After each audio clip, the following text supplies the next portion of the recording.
আজকের বালাম কোড হচ্ছে খুবই সিম্পল, সবগুলাই হচ্ছে ক্যাপিটাল লেটার দিতে হবে, ক্যাপিটাল লেটার সবগুলাই।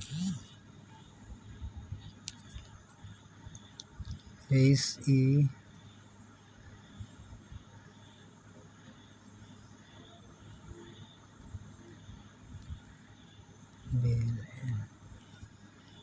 এটা হচ্ছে আজকের বালাম কোড।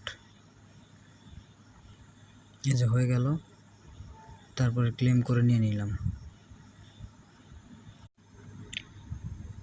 আজকের বালাম কোড হচ্ছে খুবই সিম্পল, সবগুলাই হচ্ছে ক্যাপিটাল লেটার দিতে হবে, ক্যাপিটাল লেটার সবগুলাই।